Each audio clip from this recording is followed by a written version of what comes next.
केवल तभी उड़ाए जाएं जब कोई कीर्तन संकीर्तन हो। ये बहुत बड़े सौभाग्य की बात है। पूरा विश्व, पूरा भारत, संपूर्ण सनातन धर्म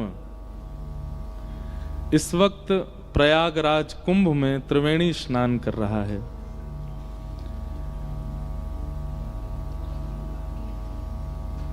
और उस पावन तिथि में, उस पावन घड़ी में सागर में ही प्रयागराज कुंभ प्रकट हो गया है। ये बहुत सौभाग्य की बात है। नाम ही वैसे तो सागर है यहां का,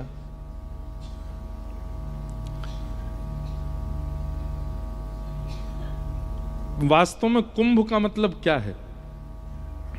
कुंभ का मतलब घड़ा, जो संग्रहित करता हो, जो धारण करता हो रस को, जो रस को धारण करने की क्षमता रखता है, उसको कुंभ कहते हैं। इस समय यदि कोई नजर घुमा के इस क्षेत्र को देखे, सागर क्षेत्र को देखे, सागर में भी श्रीधाम वृंदावन को देखे, इस समय ये वृंदावन ही है, और उसमें भी ये बालाजी क्षेत्र, ये इस पूरे प्रांगण को देखे तो यहां पीछे गिरधर लाल जी से लेके वहां पीछे तक ये पूरा कुंभ है, और इसमें इतने सारे रस बिंदु एकत्रित हैं। तो ये कुंभ से कम नहीं। यहां पर प्रवेश करने वाले को निश्चित है कि त्रिवेणी स्नान का फल वहीं से ही प्राप्त हो जाता होगा। अब जो लोग कुंभ में बैठे हैं वो हमारी बात सुन के कहेंगे, देखो जबरदस्ती कुछ भी बना रहे हैं बात, ये खुद कुंभ में नहीं आए हैं, इतने सारे लोगों को भी नहीं आने दे रहे हैं, और वो कह रहे हैं यही कुंभ है। हम गलत नहीं कह रहे हैं।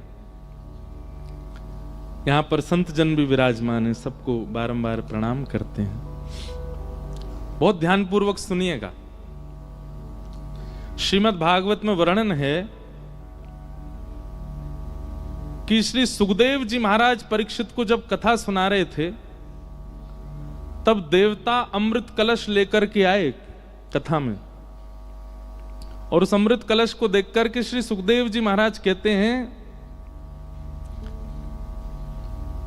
क्व कांच क्व मणिर महान ब्रह्म रातो विचार्य एवं तदा देवांजहासः। अमृत सामान्य नहीं है, लेकिन उस अमृत को भागवत जी के आगे क्या कह दिया? बोले ये तो कांच है और ये मणि है। कांच और मणि की तुलना कैसे हो सकती है? श्रीमद् भागवत सामान्य नहीं है। भागवत जी एक प्रकार से कुंभ 12 वर्ष में आता है, पर भागवत जी चलती फिरती कुंभ हैं। जिस नगर में पहुंच जाती है वहीं कुंभ का माहौल हो जाता है, वहीं कुंभ प्रकट हो जाता है। हम केवल सागर की प्रशंसा कर रहे हैं क्योंकि इस वक्त सागर में है, लेकिन भागवत जी जहां भी होती है वहां कुंभ ही है। अरे एक अमृत कलश, उसके जो बिंदु गिरे वहां कुंभ क्षेत्र प्रकट हो गए।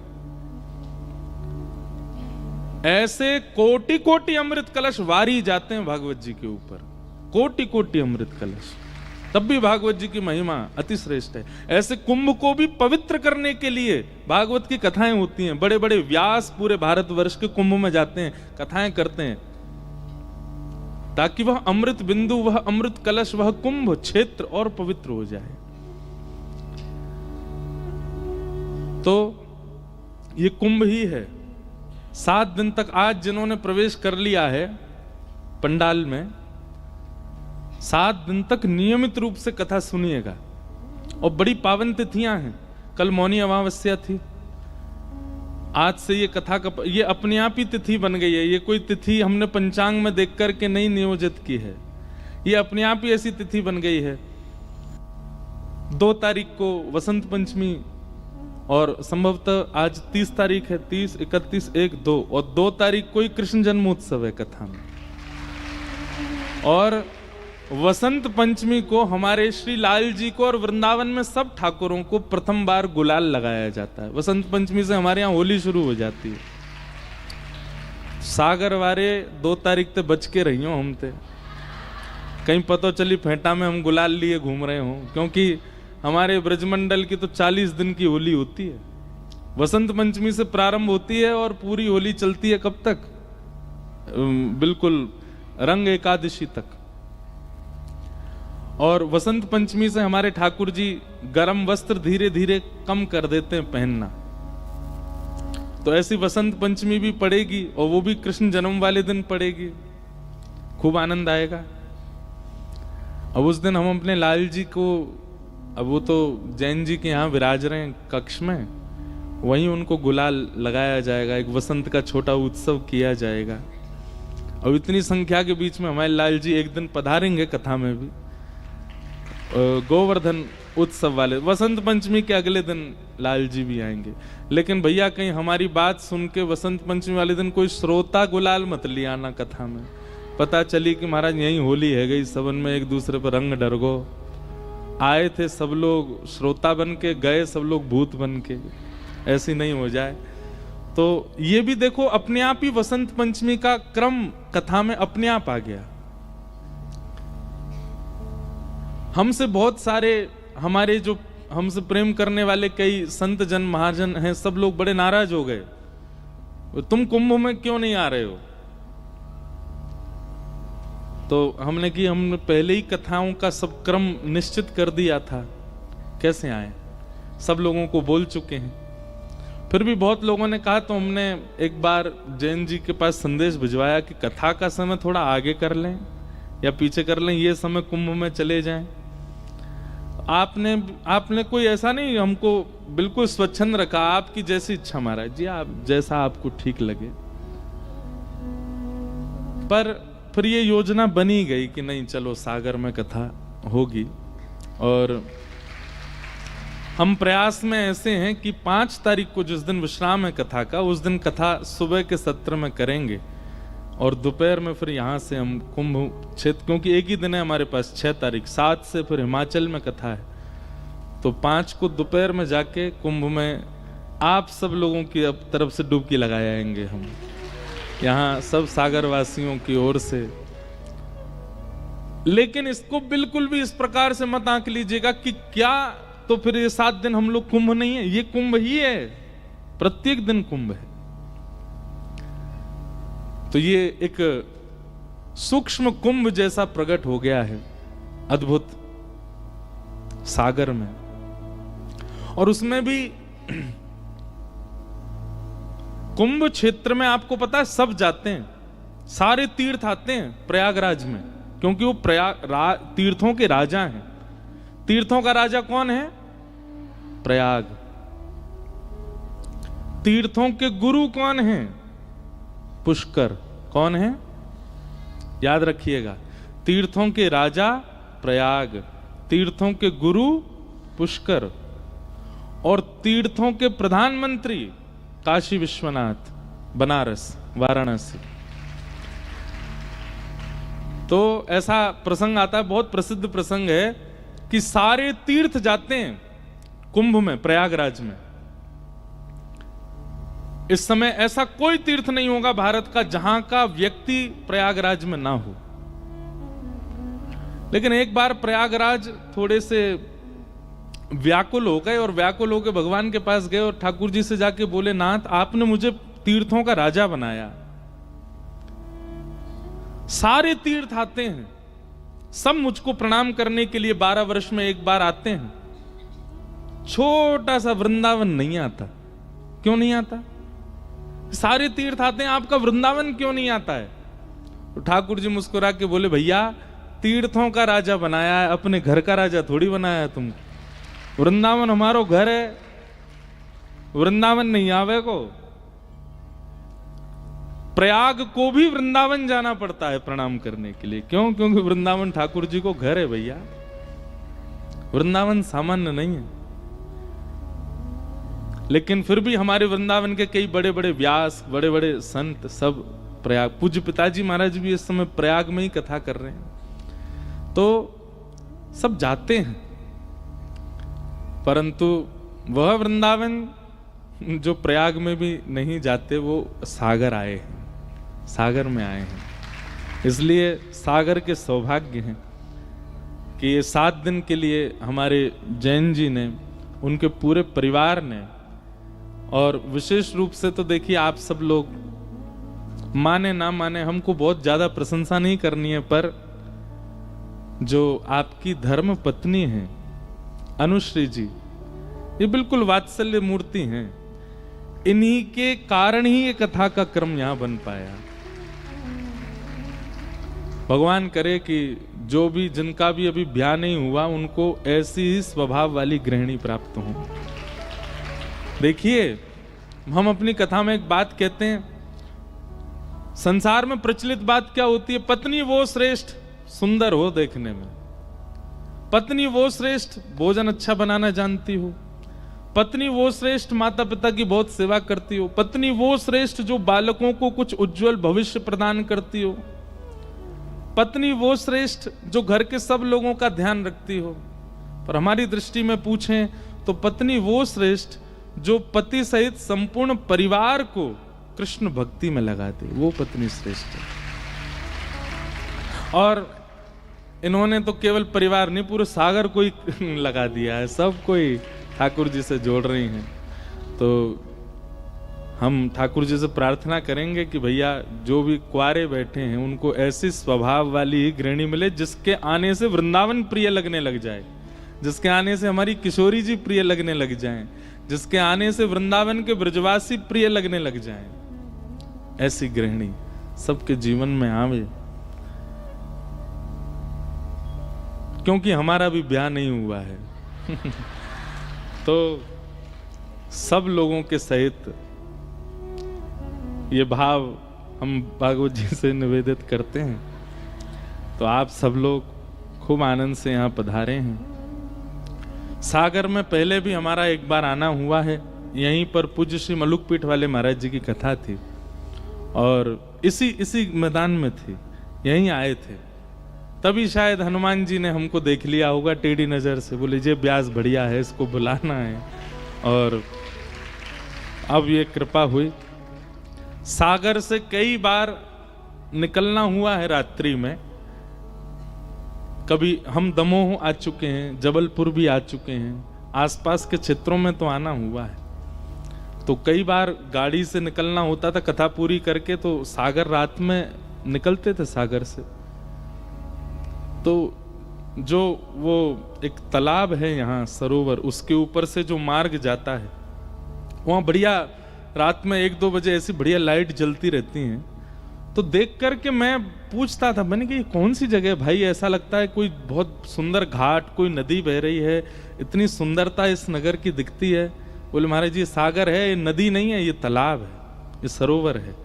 तो मैं देख करके इतना आनंदित, और हम आप हमारे यजमान हैं इसलिए बोल रहे हैं, नहीं, मैं तब भी ये सोचता कि इस नगर के जो रक्षक हैं, इस नगर के जो पालक हैं, वो सच में धन्यवाद के पात्र हैं कि उन्होंने इतना सुंदर इसको व्यवस्थित किया है, इतना देखने में अच्छा लगता है।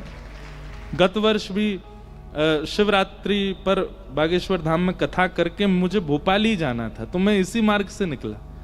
तो वहाँ शिवरात्रि का क्रम करके जैसे ही निकला तो इतने सुंदर पूरे सब सजे थे, और लाइट भी रास्तों में सुंदर सुंदर, उनमें कुछ रंग बिरंगे लग, मुझे आज तक याद है, जबकि इतना घूमते हैं हम भूल जाते हैं, पर मुझे याद है। ऐसा लग रहा था कोई बहुत प्राचीन पुरातन घाट बने हुए हैं, बहुत सुंदर सजावट है। तो हम सोचते थे कि यहाँ के नगर के जो भी रक्षक हैं, यहाँ के नगर के जो भी संरक्षक पालक हैं, वो निश्चित ही धन्यवाद के पात्र हैं। अब ठाकुर जी ने हमारी मन के भाव ऐसे सुने कि लो बेटा करो, 7 दिन तक धन्यवाद ही करो तुम। नगर के पालक को ही यजमान बना दिया कथा का। तो सागर का ये अद्भुत, ये बुंदेलखंड की भूमि प्रणम्य है। हमारे वृंदावन रस को, अब वृंदावन से कथा प्रारंभ हो रही है, खूब वृंदावन की चर्चा करेंगे। हमारे वृंदावन रस को गाने वाले महापुरुषों में अधिकतर महापुरुषों का जन्म बुंदेलखंड में हुआ, जिनमें सबसे ऊपर नाम आता है श्री हरिराम व्यास जी का, जिन्होंने श्री जुगल किशोर जी को प्रकट किया, जो कि पन्ना में विराजमान है। पन्ना भी बुंदेलखंड में ही आता है। पन्ना के श्री जुगल किशोर जी जो हैं, ये हमारे वृंदावन से आए ठाकुर जी हैं। और केवल जुगल किशोर जी नहीं, कई ठाकुर ऐसे हैं आपके बुंदेलखंड में जो हमारे वृंदावन से आए हुए हैं। ठाकुर जी के बहुत मंदिर हैं बुंदेलखंड में। हरिराम व्यास जी जो कि ओरछा नरेश मधुकर शाह राजा के कुल गुरु थे, राजगुरु थे। श्री हरिराम व्यास जी महाराज, बहुत सावधानी से सब लोग इधर देखो, इधर देखो, कथा सुनो बिल्कुल ध्यान से। अच्छा, एक बात हम पहले ही कह दें शुरू करने से पूर्व, आज की जो कथा है वो थोड़ी विलंब से हुई क्योंकि हम सुबह ही आए हैं। सुबह ही नहीं, अब ही आए हैं एक देर पहले, तो इसलिए आज की कथा थोड़ी विलंब से हुई। पर कल से, क्योंकि मुझे पता है कि 6 बजे आप सब लोगों को छुट्टी देनी ही है हमें, तो इसलिए कल से जो कथा का समय है वो आप लोगों के लिए 2:30 बजे आप लोग यहाँ उपस्थित हो जाना। 3 बजे हम हर हाल में मंच पर बैठ जाएंगे, तो इसलिए कल से आप लोग 2:30 बजे आ जाइएगा। 3 बजे से 6 बजे तक का क्रम रहेगा और हमारा मन ज़्यादा लग जाएगा कथा में, तो फिर 6 से 6:30 7 भी बज सकते हैं। वो हमारे मन लगने के ऊपर है और मन लगवाना आपको ही पड़ेगा। आप लोग भाव से सुनोगे तो हमारा मन लगेगा। तो इसलिए कल से आज के लिए हम क्षमा प्रार्थी हैं कि आप लोग, क्योंकि मुझे बता रहे थे कई लोग तो बहुत देर महाराज जी 12 साढ़े 12 बजे से आ गए, दूर के लोग हैं। 12 बजे आए हो, जय हो। 11 बजे आए हैं, जय हो। 11 बजे से आके बैठ गए। तो कल से कोई विलंब नहीं होगा, आप लोगों के समय का ध्यान रखा जाएगा। आप लोग समय से पधारिएगा। हम 3 बजे आ जाएंगे। आप लोग पहले आओ पहले पाओ वाली स्थिति है, जो जल्दी आ जाए वो आके अपना स्थान ग्रहण करे। और कल से 3 बजे से कथा होगी। तो श्री हरिराम व्यास जी महाराज मधुकर शाह राजा ओरछा नरेश के राजगुरु हैं, कुलगुरु हैं। पर आपको वृंदावन ने एक बार बस स्पर्श कर दिया और उस स्पर्श का ऐसा फल हुआ महाराज। आप बैठे थे बेतवा नदी के तट पर और तभी किसी ने वृंदावन का सुंदर पद गाया। उस पद को सुनते ही आपने पूछा कि ये पद की रचना किसने की है। तो उनको बताया गया, बोले वृंदावन में एक महापुरुष विराजमान है, श्री हितरवंश महाप्रभु, उनकी ये रचना है। तुरंत आप ओरछा छोड़ करके वृंदावन आए और श्री महाप्रभु श्री हितरवंश महाप्रभु के चरणारविंद के आश्रित हो गए। बहुत विस्तृत है प्रसंग, में बीच बीच में थोड़ा थोड़ा सुनाता रहूंगा। और उसके बाद श्री हरिराम व्यास जी कभी वृंदावन छोड़ करके वापस ओरछा नहीं आए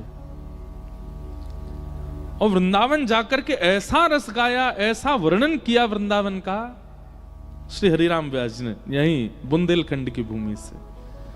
हमारे हरिदास परंपरा के अधिकतर आचार्य बुंदेलखंड से गए।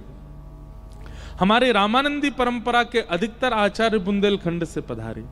इसका मतलब क्या है कि बुंदेलखंड के लोगों में वृंदावन प्रेम लक्षणा भक्ति का बीज तो है, बस किसी वृंदावन साधक के द्वारा उस बीज में जल पिरोने की आवश्यकता है। वो अपने आप पुष्पित पल्लवित और फलित हो जाएगा।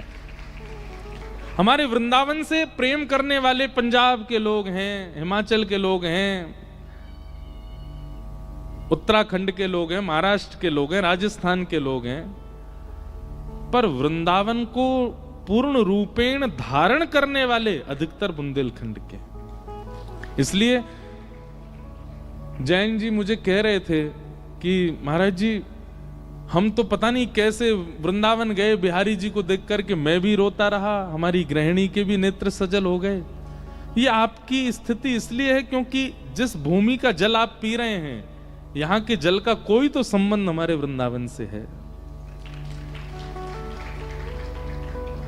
हम एक भाव गाते हैं कथा में, कई जन्मों से बुला रहे हो, कोई तो नाता जरूर होगा। नजरों से नजरें मिला न पाऊं, मेरी नजर का कसूर होगा। तुम ही तो मेरे माता पिता हो, तुम ही तो मेरे बंधु सखा हो। कितने रिश्ते तुम संग मेरे, कोई तो रिश्ता जरूर होगा। एक बात स्पष्ट है भैया, वृंदावन की चर्चा सुनकर के, वृंदावन के वासी को देख करके, वृंदावन शब्द सुनकर के नेत्र बंद हो जाते हैं, मन प्रसन्न हो जाता है, एक अलग सी शीतलता का अनुभव होने लग जाता है, नेत्र सजल हो जाते हैं, रोंगटे खड़े होने लग जाते हैं। ये सारे इस बात के द्योतक हैं कि आप पूर्ववर्ती वृंदावन से वृंदावन वासी ही थे, इसीलिए आपका ऐसा भाव बन रहा है। और हो ना हो, अब देखो ताली कम बजाओ, सुनो ज्यादा, कोई बढ़िया बेहतरीन बात लगे तभी बजाना, हाँ बाकी तो सुनो। वृंदावन से पूर्व, अब मुझे एक बात समझ नहीं आती, मैं कथा सुनाऊंगा और कथा का भाव सुनकर के आप क्यों रो रहे हो, आपके नेत्रों में आंसू क्यों आ रहे हैं? आज सुबह हम लोग जब आ रहे थे, कितने सारे बालक, कितने सारी माताएं, कितने भाई बंधु वो भावुक हो रहे हैं देख करके। मैं कोई बहुत बड़ा कोई फिल्म स्टार तो नहीं हूं, मैं कोई बहुत बड़ा कोई वो तो हूं नहीं, क्या बोलते हैं उसको, एक्टर, लेकिन केवल ये बात देख करके कि कोई ब्रज से आए हमारे नगर में, कोई ब्रजवासी आए हमारे गांव में, हमारे नगर में, हमारे शहर में। राधा रमन जी तो नहीं आ पा रहे, राधा वल्लभ जी तो नहीं आ पा रहे, पर उनके सदा चरणों में रहने वाला कोई ब्रजवासी आया है, उसी भाव से भावुक हो रहे हैं। क्यों ये भावुकता आपके चित्त में क्यों हो रही है? आप कभी मिले तो हो नहीं ठाकुर जी से, कभी प्रत्यक्ष देखा तो है नहीं उनको, फिर क्यों? हमारा पूर्व का संबंध तो है, हम कभी ना कभी तो ठाकुर जी से मिले हैं। हम पूर्व में जब ठाकुर जी आए होंगे पृथ्वी पर, हम में से कोई उनका सखा रहा होगा, हम में से कोई सखा नहीं तो बंदर रहे होंगे जो संग में ही डोलते रहे होंगे ठाकुर जी के। उनकी कृपा दृष्टि पड़ गई है, हमने उनको नजदीक से देखा है किसी युग में, इसीलिए इस युग में उनकी चर्चा, उनके संबंध की बातें, उनके नगर का व्यक्ति हमको भावुक कर देता है। संबंध तो है। आप चाहे किसी भी धर्म में हैं, किसी भी पंथ में हैं, किसी भी जाति प्रजाति में हैं, किसी भी नगर में हैं, किसी भी शहर में हैं, वृंदावन यदि आपको आकर्षित कर रहा है तो ये बात हम व्यासपीठ से डंके की चोट पर अपने हस्ताक्षर करके कह सकते हैं कि आपका पूर्व संबंध ठाकुर जी से है, आप पूर्व के ब्रजवासी ही हो, तभी आपको इतना प्रेम हो रहा है उनसे।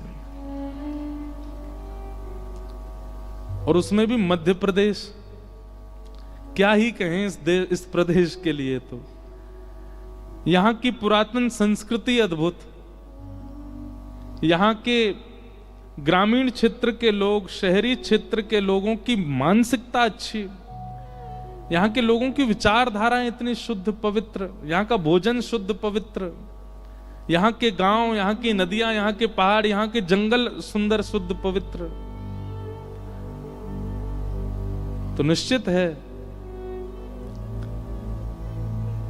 कि ब्रजमंडल में किसी का जन्म होता है और वो किसी कारण से उसको पुनर्जन्म यदि लेना होता है तो ठाकुर जी ज्यादा दूर नहीं भेजते उसको, मध्य प्रदेश में ही दे देते होंगे जन्म। बोल चलो यहां से तुम आते तो भी रहोगे वृंदावन, ज्यादा दूर ही नहीं है।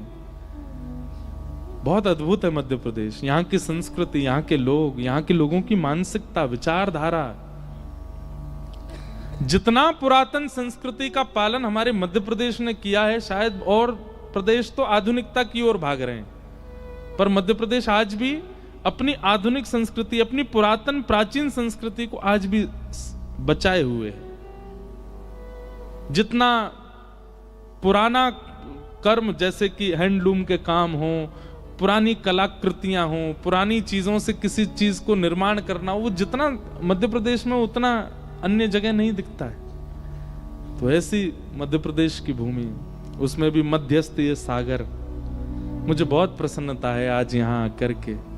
आप सब लोगों को मैं वंदन करता हूँ, नमन करता हूँ, और निश्चित ही आश्वासन देते हैं कि 7 दिन में नहीं रह सो, भूल जाओगे कि आप सागर में हो, यूं ही लगेगा वृंदावन में ही बैठे हैं हम तो। यहीं श्री ठाकुर जी यही पहाड़ी पर, यहीं कहीं नीचे गली मोहल्ला में ही कोई गैया चरा रहे होंगे, ऐसा अनुभव होएगो। आज प्रथम दिन है कथा का, थोड़ी देर हम लोग चर्चा करें। आज प्रथम दिन वैसे भी महात्म की चर्चा होती है, और अभी हमारे वृंदावन से आ रहे हैं महाराज जी, हमारे राधा वल्लभ लाल जी के परम सेवक, वहाँ के तिलकायत गोस्वामी जी अभी पधार रहे हैं। तो थोड़ी देर हम लोग चर्चा करें, और उसके बाद आज प्रथम दिन के सत्र को विराम करेंगे, और कल से विधिवत रूप से 3 से 6 बजे तक का क्रम आप लोग ध्यान से करिएगा। बोलो वृंदावन बिहारी लाल की। प्रथम दिन महात्म की चर्चा होती है। महात्म का मतलब क्या होता है? महत्व। क्या होता है? महत्व। अंग्रेजी में कहें इंपॉर्टेंस। श्रीमद् भागवत जी की इंपॉर्टेंस क्या है, श्रीमद् भागवत जी का महत्व क्या है, महात्म क्या है, उस पर हम थोड़ी सी चर्चा करेंगे।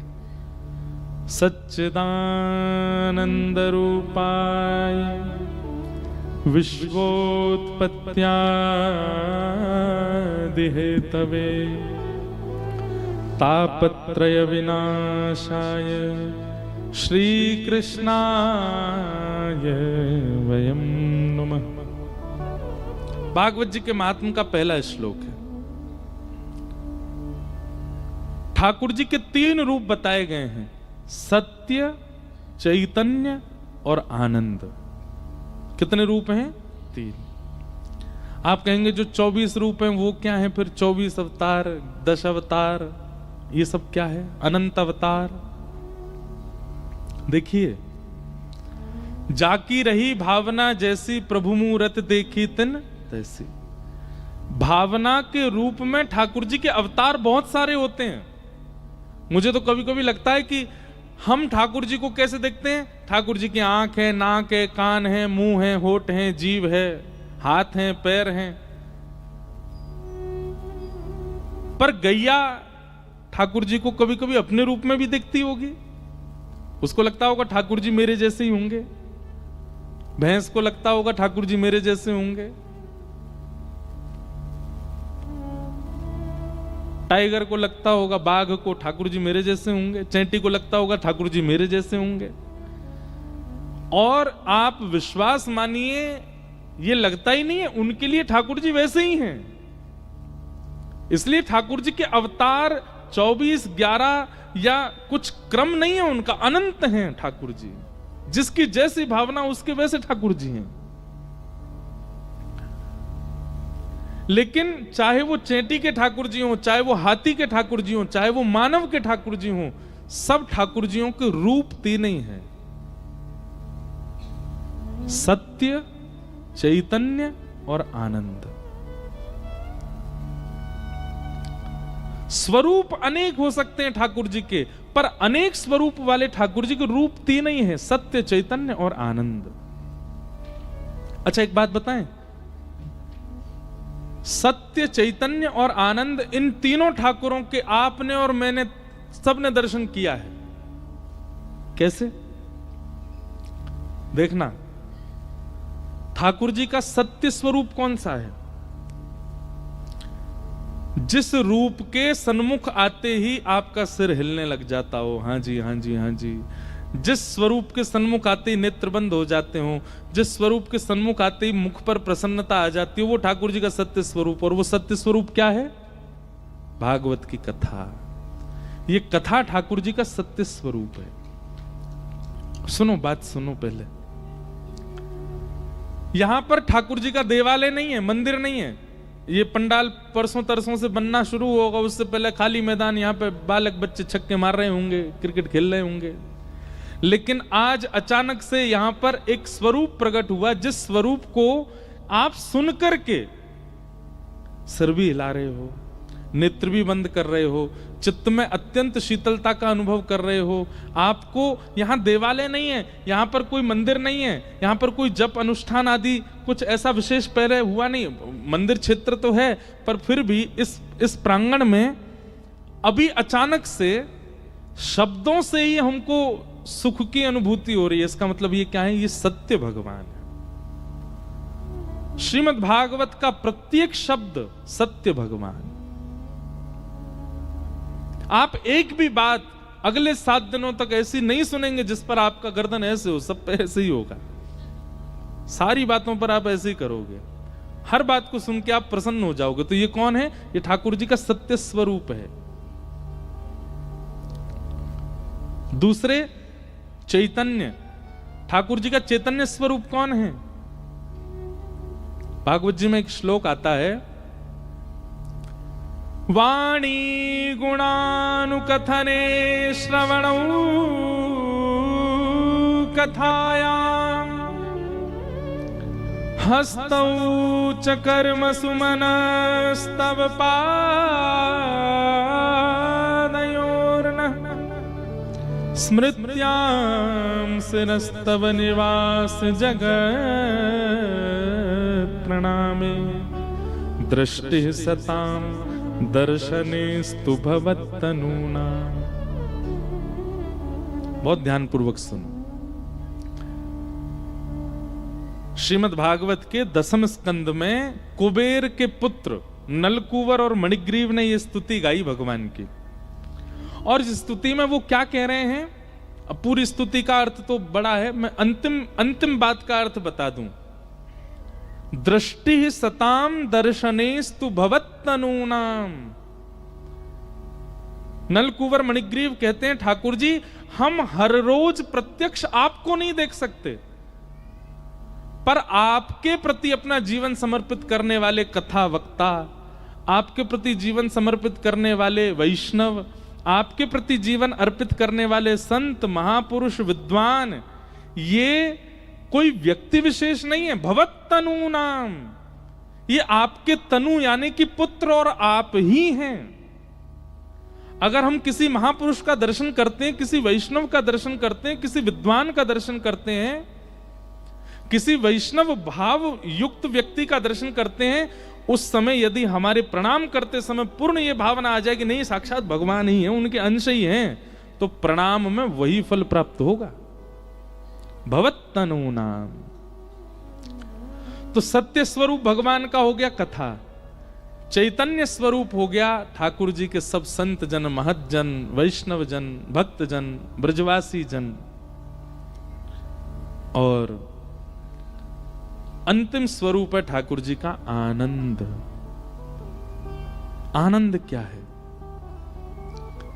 इस समय इस सभागृह में सब लोग बैठे हैं, बैठ करके जिस स्थिति में बैठे हैं, जिस अवस्था में बैठे हैं, आप एक दूसरे का ही दर्शन कर लो और इस क्षण का जो अनुभव करोगे 6 बजे तक, 6:15 बजे तक, 6:30 बजे तक, यही आनंद स्वरूप है भगवान का। तो सत्य, चैतन्य और आनंद।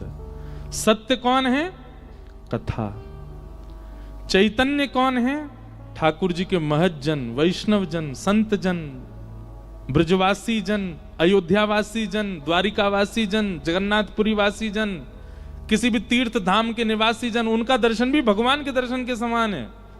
वो चैतन्य दर्शन है ठाकुर जी का। और कथा में बैठ करके अपनी सुध बुध भूल करके, तन की स्थिति भूल करके, आनंद निमग्न होकर के जो झूम रहे हैं हम आप सब लोग, यही ठाकुर जी का आनंद स्वरूप है। लोग 11 बजे से बैठे हैं, इतनी देर कोई व्यक्ति बैठता है? क्यों बैठे हैं? क्योंकि यहां सुख नहीं मिल रहा है, यहां आनंद की अनुभूति हो रही है। आनंद में व्यक्ति को समय का अभाव नहीं पता चलता। आनंद में व्यक्ति को तन की कितनी विषमता है इसका अनुभव नहीं होता।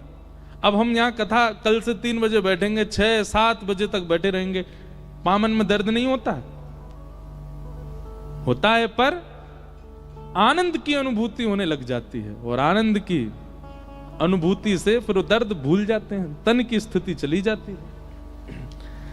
बोलो श्री राधा वल्लभ लाल की। हमारे श्री राधा वल्लभ जी के परम सेवक श्री तिलकायत गोस्वामी जी हमारे मध्य पधारे हैं।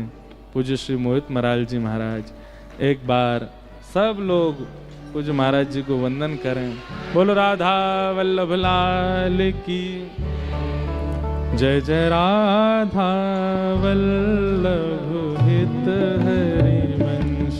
जय जय राधा वल्लभ हित हरि वंश। जय जय राधा वल्लभ हित हरि वंश। जय जय राधा हित हरि। जय जय श्री वृंदावन श्री वन चंद। जय जय श्री वृंदावन श्री वन। जय जय राधा वल्लभ प्यारो हरि वंश। जय जय राधा वल्लभ प्यारो हरि वंश। जय जय राधा वल्लभ प्यारो हरि वंश। जय जय राधा वल्लभ प्यारो हरि वंश। जय जय श्री वृंदावन श्री वन चंद। जय जय श्री वृंदावन श्री वन। ओ जय जय राधा वल्लभ हित हरि वंश।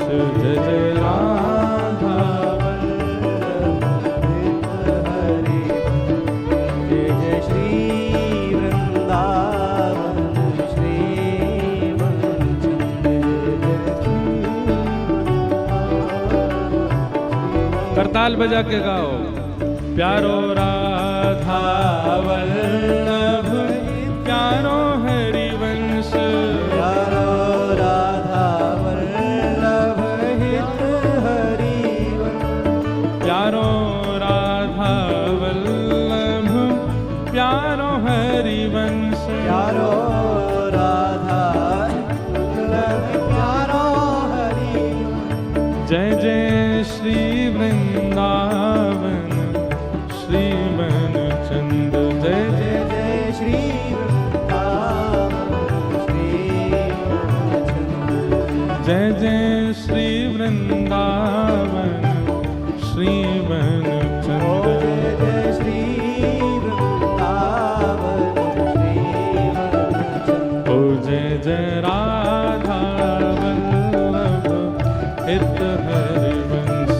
जय राधा वल्लभ हित हरि वंश। जय जय राधा वल्लभ प्यारो हरि वंश। जय राधा वल्लभ हित हरि वंश। जय जय राधा वल्लभ हित हरि वंश। जय राधा वल्लभ हित हरि वंश। हे जय जय श्यामा जय जय श्यामा। जय श्री वृंदावन धाम।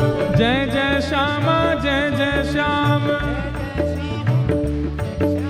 जय जय श्री वृंदावन धाम। जय जय श्री वृंदावन धाम। प्यारो श्री वृंदावन धाम। प्यारो श्री वृंदावन धाम। जय जय श्यामा जय जय श्याम। जय जय श्यामा जय जय श्याम। जय जय श्री वृंदावन धाम। जय जय श्री वृंदावन धाम। हे प्यारी श्यामा तेरो नाम। प्यारो श्यामा तेरो नाम। प्यारो श्री वृंदावन धाम। प्यारो श्री वृंदावन धाम। जय जय राधा वल्लभ हित हरि वंश। जय राधा वल्लभ हित हरि। श्री राधा वल्लभ लाल की।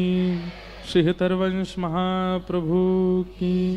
प्यारो वृंदावन धाम की। जय जय श्री राधे। परमानंद परम सौभाग्य के क्षण हैं। हमारे मध्य में श्री राधा वल्लभ लाल जी के परम सेवक एवं श्री हरिवंश नाम की पताका लेकर के पूरे विश्व भर में आनंद करा रहे तिलकायत गोस्वामी श्री मोहित मराल जी महाराज पधारे हैं। उनको बारंबार प्रणाम करते हैं, बारंबार वंदन करते हैं। साथ ही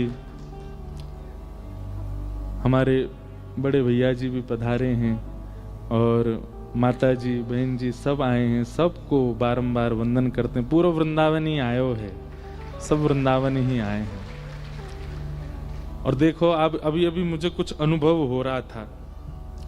आज हमारे गिरधर लाल जी ने, हम तो अभी आए हैं थोड़ी देर पहले, लाल जी तो कल ही आ गए सागर द्वारिका से। तो आज श्री गिरधर लाल जी ने भी गुलाबी पोशाक पहनी, तो लाल जी की देखा देखी हमने कि हम भी गुलाबी पटका पहन लें। और सुन तो लो बात, पहले टप टप टप बजाने लगो, सुनो पहले पूरी बात। तो लाल जी ने गुलाबी पहनी, फिर हमने भी गुलाबी पहन लियो, और आप श्री राधा वल्लभ जी की चुनरी लाए, वो गुलाबी लेके आए। तो ये जो मैचिंग भई है ना, आज ये जो वर्ण को जो मिलान भयो है, वासों सिद्ध भयो है कि यदि नीलांबर आयो हो तो, श्वेतांबर आयो हो तो, पीतांबर आयो हो तो, पीलो रंग आयो हो तो ये मानते कि श्री राधा वल्लभ जी पधारे हैं। पर ये गुलाबी रंग आयो तो मतलब श्री जी ही आ गई हैं, श्री लाडली जी पधारी हैं। और 2 तारीख को वसंत पंचमी भी है, तो वैसे ही गुलाबी तो गुलाल तो आनो ही है। तो भैया पूरी कृपा है, श्री जी पधार गई हैं कथा में। अब तो ये आनंद मंगल कथा, अब भैया एक काम करवा दो, शैलेंद्र जी कल मुख्य द्वार पे ऊपर लिखवा दो, प्यारो वृंदावन धाम। अब निश्चित ही कर दो, ये वृंदावन ही बन गयो है। आप श्री आज पधारे हैं साक्षात वृंदावन से, और आज ही आपको वापस प्रस्थान भी करना है।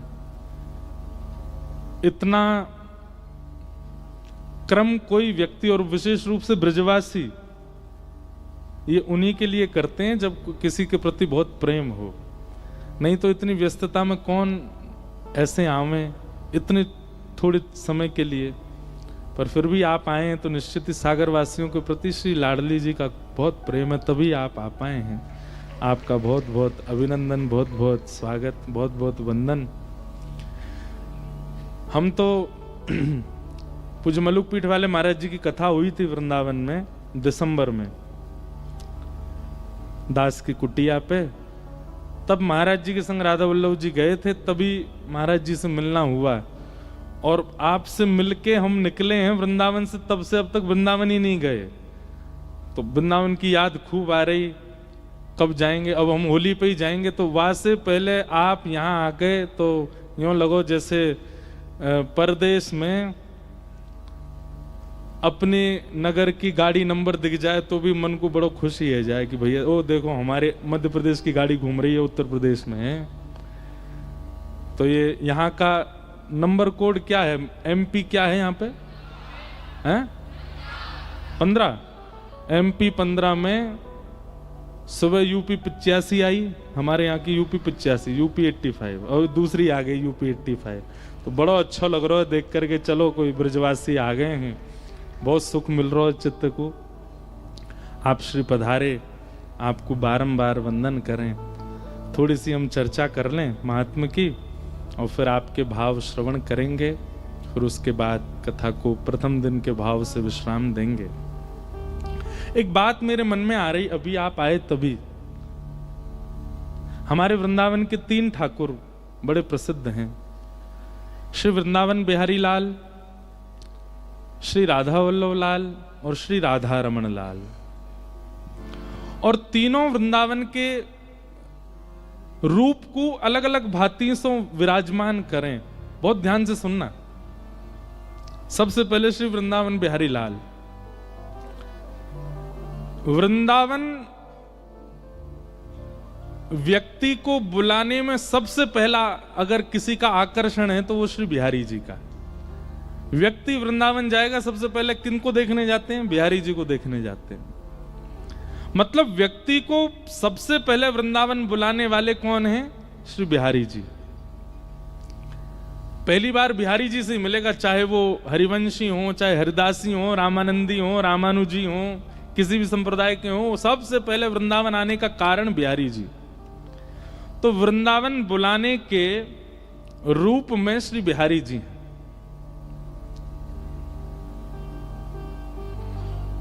बुलाने का काम श्री वृंदावन में बिहारी जी करते हैं। पर वृंदावन को नगर नगर, घर घर में, जन जन तक, दूर दूर तक पहुंचाने का काम श्री राधा वल्लभ जी ने किया। ऐसे ऐसे स्थानों पर भी श्री महाप्रभु जी के अनुयायियों के दर्शन होते हैं जहां विचार के परे बात चली जाती है। हम विश्वास आपको एक बहुत हृदय की बात कह रहे हैं, विदेश में जाते हैं, देश में भी कहीं और जाते हैं, ऐसा होगा ही नहीं कि उस क्षेत्र में कोई राधा वल्लभी वैष्णव ना हो। हरिवंश महाप्रभु की पताका पूरे विश्व में फैल रही है। तो इसका मतलब क्या है? वृंदावन बुलावे वाले बिहारी जी, पर वृंदावन को जन जन तक पहुंचावे वाले श्री राधा वल्लभ जी। कोई बात नहीं, वृंदावन नहीं आ पा रहे तो जहां श्री महाप्रभु जी विराजमान है गए हो, जहां श्री राधा वल्लभ जी को नाम विराजमान है गए, वृंदावन वहीं प्रकट हो जाता है। हम आते हैं जब तो दुनिया भर के लोग मिलते हैं, कोई जय सिया राम बोले, कोई जय श्री कृष्ण बोले, लेकिन जैसे ही कोई दोनों भुजा उठा के कहे महाराज जी श्री हरिवंश, तो हरिवंश नाम सुनते ही लगे ही ना है कि कोई बाहर को, ऐसा लगे ये तो हमारे ब्रज को ही है, ये तो हमारे वृंदावन को ही है। तो ब्रज में बुलावे वारे बिहारी जी, ब्रज को जन जन तक पहुंचावे वारे श्री राधा वल्लभ जी। अब वैसे तो आचार्य ने कृपा करी, पर व्रज में टिकावे वाले श्री राधा रमण जी। राधा रमण जी को काम कहा है, बोले ब्रज में एकांतिक वास टिका देंगे ब्रज में, ऐसे श्री राधा रमण जी। तो हमारे श्री राधा वल्लभ लाल जी अति अद्भुत। अभी गाएंगे, विश्राम जब होगी ना कथा तो वृंदावन रसामृत पद गाएंगे, सातों निधियों को प्रणाम करेंगे। तो ऐसे हमारे श्री राधा वल्लभ जी जन जन तक वृंदावन को पहुंचाया, घर घर में ब्रज को प्रकट कर दिया महाप्रभु जी ने श्री राधा वल्लभ लाल जी की कृपा से। ऐसे महाप्रभु जी के वंशज हमारे मध्य पधारे हैं, उनको बारंबार प्रणाम कर रहे हैं, बारंबार वंदन करें। तो हम क्या निवेदन कर रहे थे? भगवान के तीन रूप हैं, सत्य, चैतन्य और आनंद।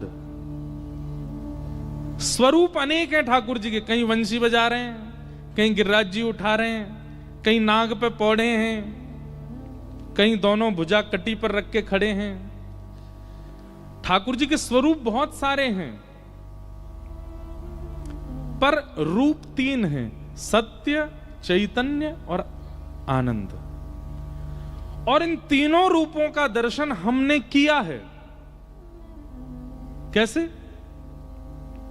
तो मैं निवेदन कर रहा था, भगवान का सत्य स्वरूप क्या है? ये कथा के जो शब्द हैं, कथा के जो भाव हैं, कथा का जो ज्ञान है, ये भगवान का सत्य स्वरूप है। क्योंकि कोई भी व्यक्ति सुनेगा, सर उसका झुकेगा, सर उसका स्वीकार करेगा। सत्य वही मानो जिसका स्वीकारीकरण होता है, जिसको सब स्वीकार करते हैं। 90% लोग कथा सुनते हैं तो ऐसे करते रहते हैं, स्वीकार अभी भी कर रहे हैं। क्यों? क्योंकि सत्य है। तो ठाकुर जी का सत्य स्वरूप क्या है? कथा। चैतन्य स्वरूप क्या है? तो भगवत जन वाणी गुणानुकथने श्रवणौ कथायाम हस्तौ च कर्मसु मनस्तव पादयोर्नः स्मृत्याम शिरस्तव निवास जगत प्रणामे दृष्टि सताम दर्शनेस्तु भवत्तनूनाम। ठाकुर जी के जो जन हैं, ठाकुर जी को भजवे वाले, ठाकुर जी को ध्यावे वाले, ठाकुर जी की अनंत उपासना करने वाले, ये सब कौन हैं? ये ठाकुर जी के चैतन्य स्वरूप हैं, ये चलते फिरते ठाकुर जी हैं। ब्रजवासियों का सागर आगमन करना, सागर आगमन होना इतने वैष्णवों को एकत्रित कर देता है। क्यों? क्योंकि ब्रज से आए हैं, ठाकुर जी को भजवे वाले आए हैं, ठाकुर जी को पूजवे वाले आए हैं, ठाकुर जी की सेवा करवे वाले आए हैं। ये ठाकुर जी जैसे ही हैं। हम अपनी प्रशंसा के भाव में नहीं कह रहे हैं आपसे, पर एक बात बता रहे हैं, ठाकुर जी को भजवे वाले ठाकुर जी ही है जाएं।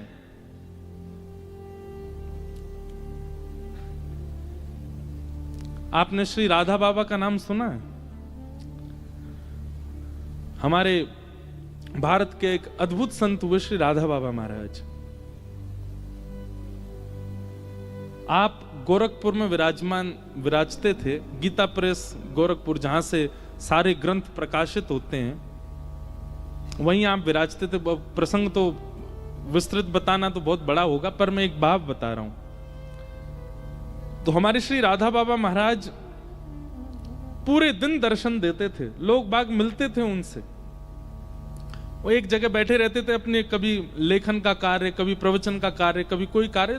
लोग दूर बैठ के उनको देखते रहे, दर्शन करते थे। पर एक वयोवृद्ध माता, एक बूढ़ी माता जी, वो बाबा का दर्शन कब करती थी? जब सुबह सुबह ब्रह्म मुहूर्त में बाबा जंगल जाते थे शौच के लिए, वो तभी दर्शन करती थी बाबा का। उसको अनेक लोगों ने कहा, बोले पूरे दिन बाबा यहां बैठते हैं, लोग मिलने आते हैं, दर्शन होते हैं, सब कुछ होता है, तुम तब क्यों नहीं आती हो? इस सुबह सुबह महाराज जी हमारे निवृत्त होने जाते हैं, तभी तुम दर्शन क्यों करती हो आके? अब देखिए, बात बहुत बड़ी है, ध्यान से सुनिएगा। वो कहती हैं, बोले मैंने दिन में भी दर्शन किए बाबा की, शाम को भी दर्शन किए, दोपहर में भी दर्शन किए, पर दिन में, दोपहर में, शाम को जब दर्शन करती हूं तब अकेले बाबा दिखते हैं।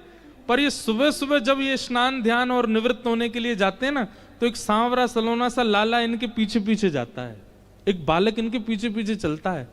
मैं बाबा को देखने नहीं आती सुबह, उस बालक को देखने आती हूँ। वो बालक कोई और नहीं, स्वयं ठाकुर जी उनके पीछे पीछे चलते हैं।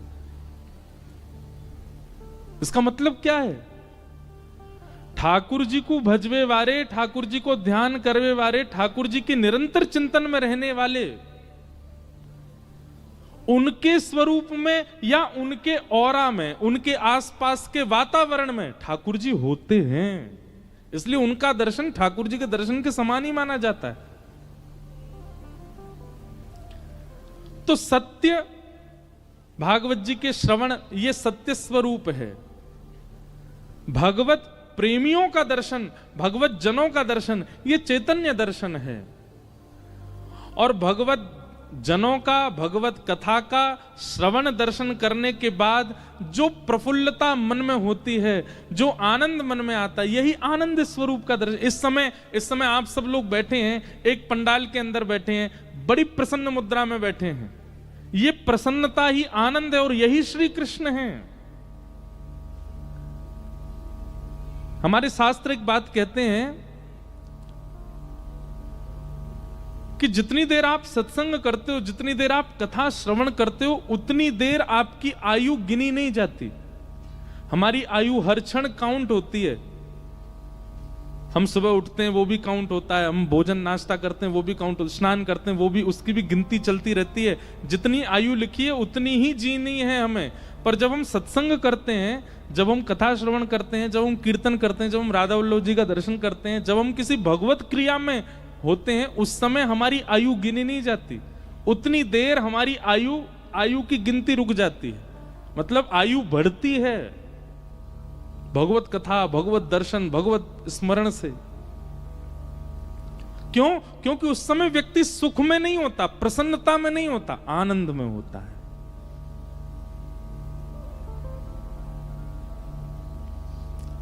पिक्चर हॉल में से सीटें हटा दी जाएं और लोगों से कहा जाए कि नीचे बैठ के देखनी है पिक्चर, लोग नहीं जाएंगे। लेकिन कथा में तो कोई ऐसी उत्तम व्यवस्था भी नहीं होती। सब नीचे बैठते हैं बेचारे, कोई कहीं बैठ। आज तो पहला दिन है, देखो अभी से पंडाल ते झांक झांक के लोग सुन रहे हैं कथा। क्यों? क्योंकि ये कथा व्यवस्था प्राधान्य नहीं है।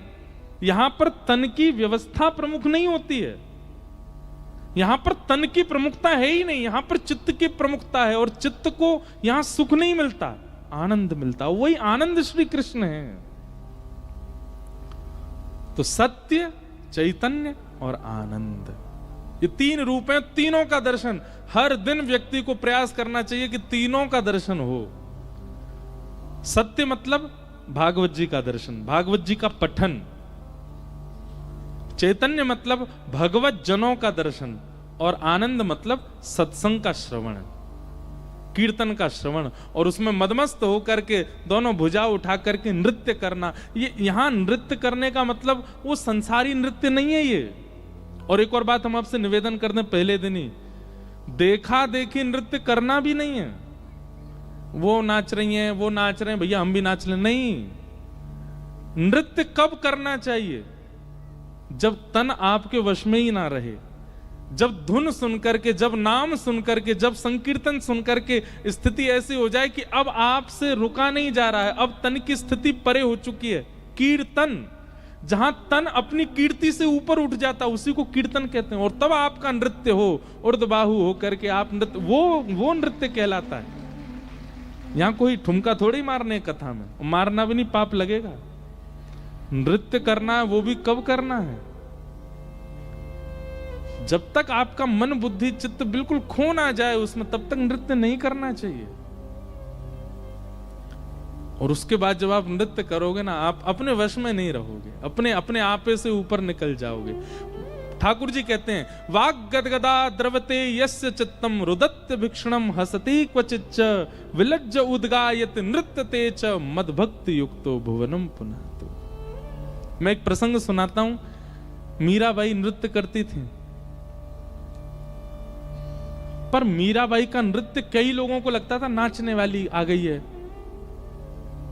कई लोग इस बात से नाराज भी रहते थे, ये नाचती हैं जहां जाए, जहां पहुंच जाए वहीं नाचती, पर जहां जाए वहीं नाचती नहीं थी मीराबाई।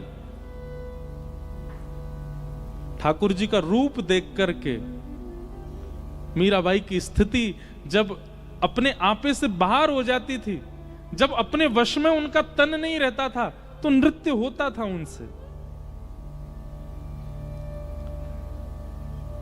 एक बार मीराबाई नृत्य कर रही थी, सब लोग दूर दूर हो गए थोड़े। कुछ लोगों को तो प्रेम समझ में आता था मीराबाई का, पर कुछ लोगों को नहीं आता था, दूर दूर हो गए। ये देखो, जहां चाहती वहीं नाचने लग जाती, ऐसा बोलने लगे लोग। पर तभी क्या हुआ, मंदिर में श्रीनाथ जी के सन्मुख सेवा कर रहे गुसाई जी ने जैसे ही मीराबाई को देखा नृत्य करते हुए, और उसके बाद जब ठाकुर जी को देखा, देख करके इतने प्रसन्न हो गए कि तुरंत ठाकुर जी की माला जी लेकर के गए और बाहर अपरस अवस्था में ही दूर से किसी सेवक को बुलाया, बोले माला पहना दो मीराबाई को। ठाकुर जी की गले की माला उतार के पहना दी मीराबाई को। अब ये दृश्य देख करके वहां खड़े लोग सब सोचने लगे, इतने बड़े बड़े महर्षि आते हैं, इतने बड़े बड़े जापक आते हैं, इतने बड़े बड़े भक्त आते हैं, उनको तो माला पहनाते नहीं। वो नाचने वाली आ गई, उसको देखो कैसे माला पहना दिया। गुसाई जी बोले, बहुत ध्यान से सुनना। गुसाई जी क्या कहते हैं? गुसाई जी कह रहे हैं, तुमको नृत्य दिखाई दे रहा था, पर मैंने उस समय जो अनुभव किया वो मैं बताऊं। बोले मीरा जब नृत्य कर रही थी ना ठाकुर जी के आगे, उस समय मैंने मीरा को देखा, और मीरा को देखने के बाद जब मैंने ठाकुर जी को देखा, तो प्रसन्न मुद्रा में ठाकुर जी के दांत दिखाई दे रहे थे, इतने प्रसन्न हो रहे थे। ठाकुर जी के गाल ऐसे गोल गोल हो गए थे, नेत्र जो सदा नीचे रहते हैं वो ऊपर की ओर मीरा को देखने लगे थे। ठाकुर जी की भुजाएं सीधी सी हो गई थी। एक क्षण के लिए ठाकुर जी इतने आनंद में आ गए थे। इसका मतलब है कि मीरा नृत्य नहीं करती है, मीरा नाचती नहीं है, मीरा को ठाकुर नचाता है। वो अपनी तन की स्थिति से जब परे हो जाती है तब नृत्य प्रकट होता है। और भैया दुनिया का नृत्य तो जनों को प्रसन्न करता होगा, पर जिसका नृत्य ठाकुर को प्रसन्न करे उसको तो ठाकुर जी की माला क्या, ठाकुर जी को ही प्रदान कर देना चाहिए। तन की स्थिति जब आनंद में होती है तो व्यक्ति सुख का चिंतन नहीं करता। मैं निवेदन कर रहा था, जब महाराज जी आ रहे थे उस समय क्या बात निवेदन कर रहा था, 3 घंटा एक आसन में बैठना, 4 घंटा एक आसन में बैठना, ना हिलना ना डुलना ना पांव सीधे करना। हूं तो मैं भी मानवी हूं, तो है तो आप भी मानवी, पर ये क्यों हो जाता है? 4 घंटे तक हमको इस स्थिति का पता क्यों नहीं चलता है? हम एक ही आसन में बैठे रह जाते हैं, क्योंकि ये सुख नहीं है, ये आनंद है। सुख में अपनी तन की सुध होती है, पर आनंद में सुख के तन की सुध नहीं होती। यह भी स्थिति आएगी एक दिन कथा में। आज पहला दिन है, हो सकता है आज भी किसी को हो रही हो, पर एक दिन ऐसा भी आएगा कि आप यह भी विस्मृत हो जाओगे कि हम सागर में बैठे हैं, ये सागर हमारा घर है यहां पर। एक दिन ऐसी भी स्थिति बनेगी कि आप स्वनाम भी भूल सकते हो। मेरा नाम क्या है ये सोचना पड़ेगा आपको। सत्संग उस आनंद की सरोवर में डुबकी लगा देता है कि आप यह तक भूल जाओगे कि आप कौन हैं। इसको आप सुख नहीं कह सकते, इसको आप आनंद कहोगे, और यही आनंद श्री कृष्ण है। यही आनंद श्री कृष्ण है। सत्य, चैतन्य और आनंद, सच्चिदानंद रूपाय। विश्वोत्पत्त्यादि हेतवे, विश्व की उत्पत्ति, पालन और संहार जो करते हैं। तापत्रय विनाशाय श्री कृष्णाय वयं नमः। विश्व की उत्पत्ति, पालन, संहार जो करते हैं, विश्व के समस्त तापों को नाश करने की क्षमता जिनमें है, ऐसे प्रभु श्री कृष्ण को हम बारंबार नमन करते हैं। एक बात याद रखिएगा बंधुओं, कृष्ण भक्ति से जीवन में कष्ट नहीं आएगा ऐसा नहीं है, पर हां कृष्ण भक्ति जिसके चित्त में विराजमान हो जाती है, उसको कष्टों का अनुभव होना बंद हो जाता है। उसको कष्टों का अनुभव नहीं होता। फिर अभी आपको कोई कष्ट दे दिया जाए, आपको तुरंत अनुभव हो जाएगा, आपको तुरंत लगेगा ये पीड़ा मेरे जीवन में आई, मुझे ऐसे वस्त्र पसंद है, मुझे ये वस्त्र नहीं मिले, मुझे ऐसा खाना पसंद है, ये भोजन नहीं मिला, मुझे ऐसा वातावरण पसंद है, मुझे वो नहीं मिला। ये संसार में रहते हुए व्यक्ति को अनुभव होता है। पर जैसे ही ठाकुर जी की भक्ति, विशेष रूप से वृंदावन की भक्ति प्रारंभ होती है, आप तन की स्थिति से परे होने लग जाते हो। हमारे श्री हरिराम व्यास जी एक पद गाते हैं,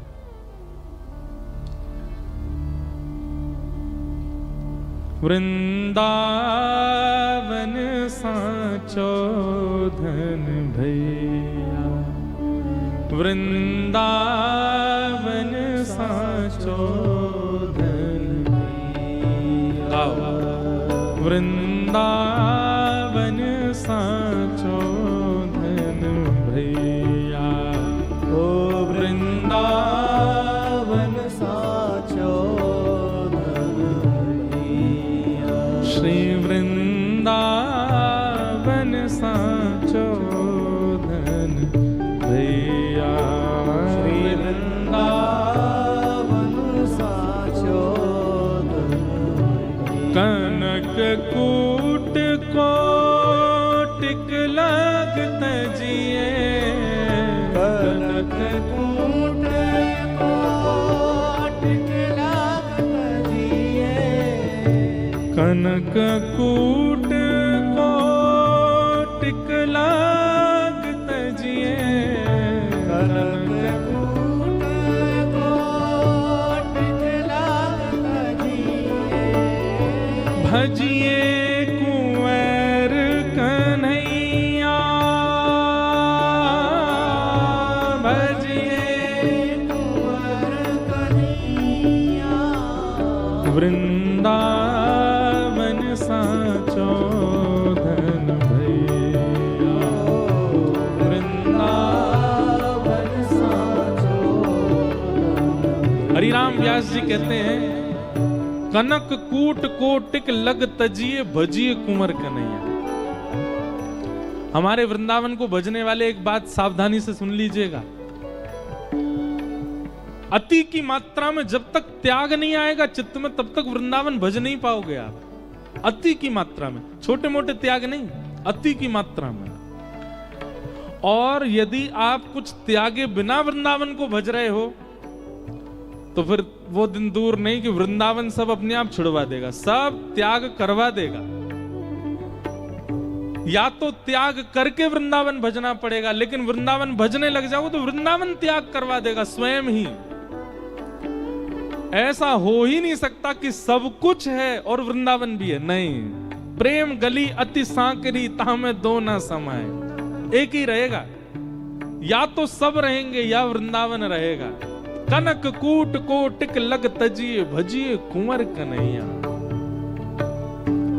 आतुर वन में व्यास पुकारे, आतुर वन में व्यास पुकारे। है को रसिक सुनैया, है को रसिक सुनैया। वृंदावन साचो धन भैया, वृंदावन साचो धन भैया। श्री वृंदावन साचो धन भैया, वृंदावन साचो धन भैया। बहुत अद्भुत बातें हैं। ये सब भावना रसिकों के बीच में निकलते हैं। तो भैया रसिक बन जाइयो, कलते में और नेक भाव कहूं वृंदावन के, उसके लिए रसिक बन के आना। रसिक मतलब भाव में आना, खूब तन की स्थिति भूल करके, खूब उर्दपुंड तिलक आदि लगा करके, बढ़िया चटकदार कपड़ा पहन के रसिक बन के आना कल से, और रसिकों के भाव प्रकट हो। हरिराम व्यास जी इसी पद में कहते हैं, जहां श्री राधा चरण रेणु की कमला लेत भलैया। क्या कह रहे हैं? वृंदावन कैसा है? बोले साक्षात लक्ष्मी जब वृंदावन आती है ना, तो किशोरी जी की सीधी बलैया नहीं लेती हैं वो। बोले वो तो ले ही नहीं सकती। किशोरी जी के सामने अगर लक्ष्मी आ जाती है तो रूप माधुरी का दर्शन करते ही मूर्छित हो जाती हैं। किशोरी जी जब उठ के चली जाती हैं तब मूर्छा दूर होती है लक्ष्मी की, तो लक्ष्मी उठ करके जाती हैं। और किशोरी जी जिस मार्ग से गई हैं वहां किशोरी जी के जो चरण रज हैं, उस चरण चिन्ह रज की बलैया लेती हैं लक्ष्मी। ऐसी हमारी श्री श्यामाजू का मुखमंडल है, ऐसा उनका रूप कांति का स्वरूप है। कई लोग कहते हैं आप वृंदावन रस गाते हो, आपने क्या त्यागा? सही पूछो, हम तो बड़ो त्यागी ना या वक्त कोई। अपनी मैया त्याग रखी कितने दिन आते, घर परिवार त्याग रखो, घर की रोटी त्याग रखी, अपनो कमरा त्याग रखो, अपनी गाड़ी घोड़ा सब त्याग के बाहर ही बाहर डोल रहे हैं, यहां से वहां, यहां से वहां, यहां से वहां, इतना त्याग कर रहे हैं। तभी विश्वास मानिएगा, इसीलिए वृंदावन निकलता है मुख से, इसीलिए वृंदावन के भाव प्रकट होते हैं। बिना त्याग के वृंदावन नहीं आ सकता चित्त में, ये बात तो निश्चित है। हम तो शैलेंद्र जी को भी सावधानी कर रहे हैं, भैया आपको वृंदावन ने, इनको तो पूरा ही पूरा पकड़ लियो है, आपको धीरे धीरे पकड़ रहा है। लेकिन संसार को सुनने में ऐसा लगेगा अरे देखो उसका सब छूट गया, पर जिसको वृंदावन प्राप्त हुआ होगा उससे ज्यादा आनंद में कोई नहीं है, उससे ज्यादा प्रसन्न कोई नहीं है।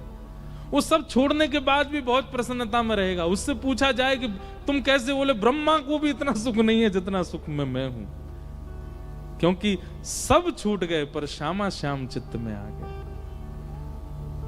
हमारे प्रियालाल जी चित्त में आ गए। ऐसा श्री वृंदावन धाम है। तो संसार की बहुत भावनाएं चित्त में हों तो वृंदावन से थोड़ा सावधान रहिएगा, क्योंकि वृंदावन चित्त में आ गया तो फिर और कुछ भाएगा नहीं। हमारे हरिराम व्यास जी को वापस बुलाने के लिए ओरछा में, बुंदेलखंड में मधुकर शाह जी ने खूब प्रयास किए। प्रसंग आता है महाप्रभु जी के चरित्र में भी कि महाप्रभु जी के पास गए मधुकर शाह और श्री हितरवंश महाप्रभु जी से जाके कहा, आप यदि आज्ञा कर दोगे हरिराम व्यास जी को कि जाइए वापस ओरछा, तो हरिराम व्यास जी रुकेंगे नहीं, गुरु आज्ञा मान के तो जाना ही पड़ेगा उनको। तो महाप्रभु जी ने भी मन बनाया, ठीक है हम हरिराम व्यास जी से कह देंगे कि आप ओरछा चले जाओ। अच्छा, महाप्रभु जी ने भी कहा कि भाई वृंदावन उनको प्राप्त हो गया, क्यों ले जाना चाहते हो वापस? तो मधुकर शाह जी ने कहा, वे यदि वृंदावन में रहेंगे तो केवल अपना कल्याण करेंगे, लेकिन वे ओरछा चले जाएंगे तो कितने सारे जीवों का कल्याण होगा, इसलिए आप उनको कह दीजिए ओरछा चलें। तो महाप्रभु जी ने कहा भाई देखो इतने लोगों का कल्याण होगा तो हम उनको बोल देंगे। ये बात कैसे भी करके हरिराम व्यास जी को पता चल गई कि आज राधा वल्लभ जी के मैं दर्शन करवे जाऊंगा और वहां महाप्रभु जी मुझको आज्ञा कर देंगे कि तुम ओरछा चले जाओ। ये बात हरिराम व्यास जी को जैसे ही पता चली, इतना रोए, वृंदावन से लिपट लिपट के रोए, वृक्षों से लिपट लिपट के रोए। वृंदावन नहीं त्यागना चाहते। जब उनकी स्थिति को महाप्रभु श्री हितरवंश जी ने देखा, मधुकर शाह जी से कहा, बोले देखो भैया एक बात सुनो हमारी, अगर हरिराम व्यास ने वृंदावन पकड़ा होता तो हम इनको आज्ञा कर देते कि तुम वापस ओरछा चले जाओ, पर इन्होंने वृंदावन को नहीं पकड़ा, वृंदावन ने इनको पकड़ा है। अब अगर इनसे हमने कह दिया कि तुम ओरछा चले जाओ तो वृंदावन से एक पग बाहर रखते इनके प्राण चले जाएंगे। और वृंदावन तब ही पकड़ता है जब सब निकल जाए चित्त से। आप सब मत निकालो, वृंदावन वृंदावन वृंदावन भजने लग जाओ, किशोरी जी का नाम भजने लग जाओ, वृंदावन सब छुड़वा देगा अपने आप ही। लेकिन उसके बाद जिस सुख का अनुभव होगा वही आनंद है और वही श्री कृष्ण है।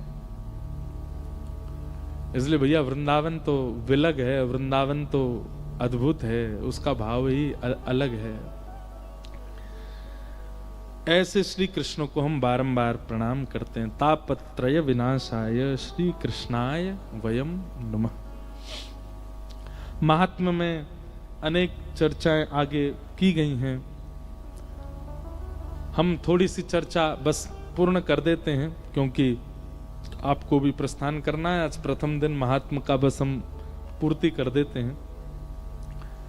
भक्ति के दो पुत्र हैं, ज्ञान और वैराग्य। एक बात सदैव याद रखिएगा, केवल भक्ति चित्त में आ जाए और ज्ञान वैराग्य नहीं आएंगे तो भक्ति आपको प्रसन्न नहीं कर पाएगी। इसलिए ज्ञान और वैराग्य दोनों का होना आवश्यक है। अब ज्ञान और वैराग्य किसको कहते हैं? ज्ञान का मतलब बहुत पता होना नहीं होता, ज्ञान का मतलब सही निर्णय लेना होता है। कई लोगों को पता तो बहुत कुछ होता है पर निर्णय नहीं ले पाते, ऐसे लोगों को ज्ञानी नहीं कहा जाता। ज्ञानी वो श्रेष्ठ जो निर्णयात्मक बुद्धि रखता हो, और निर्णयात्मक बुद्धि केवल सत्संग से आती है। व्यक्ति नित्य सत्संग करे, कुछ नहीं 1 घंटा रोज श्रवण करे कथा का, नित्य सत्संग करे, उस व्यक्ति की निर्णयात्मक बुद्धि बहुत तीव्र हो जाएगी। और हम मंच से एक बात कहते हैं, कोई बुरा नहीं माने, सबसे ज्यादा कथा सुनने की आवश्यकता नेताओं को है, सबसे ज्यादा कथा सुनने की आवश्यकता हमारे देश के संचालनकर्ताओं को है। ये सीखना चाहिए। हम कोई बहुत प्रशंसा इसलिए नहीं कर रहे, आप हमारे यजमान हो, लेकिन हमने इतने सरल सहज विधायक पहली बार देखे, बहुत अच्छा लगा मुझे। ऐसा नहीं तो नेता जो होते हैं वो अधिकतर भागदौड़ सी में ही रहते हैं, आ गए, माला पहना गए, व्यासपीठ को पूज गए, बस एक चीज दे दो, माइक दे दो, व्यास जी तुम रहो हम बोलें। उनको तो पहले खुद बोलवे की रहवे, और बोल बाल के महाराज सीधे वहां मीटिंग है, वहां मीटिंग है, यहां जाना, वहां उसी में ही रहते हैं। और आपको एक और बात बताते हैं, श्रीमद् भागवत और राम कथा करने का सबसे उत्तम स्थान यदि कोई है तो वह भारत की पार्लियामेंट, वहां होनी चाहिए कथा। और सब संसद बैठ करके, विधायक बैठ करके, मंत्री बैठ के कथा सुने, क्योंकि निर्णयात्मक बुद्धि आती है सत्संग से।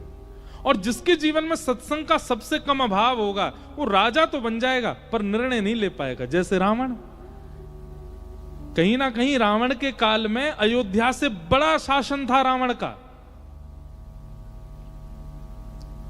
कहीं ना कहीं रावण का बल, रावण का यश, रावण की कीर्ति अद्भुत थी, लेकिन क्योंकि सत्संग का अभाव था, महादेव नित्य दर्शन देते थे रावण को, लेकिन सत्संग नहीं था उसके जीवन में, इसलिए निर्णय नहीं कर पाता था। निर्णय गलत किया और एक गलत निर्णय ने पूरे लंका का दहन करवा दिया।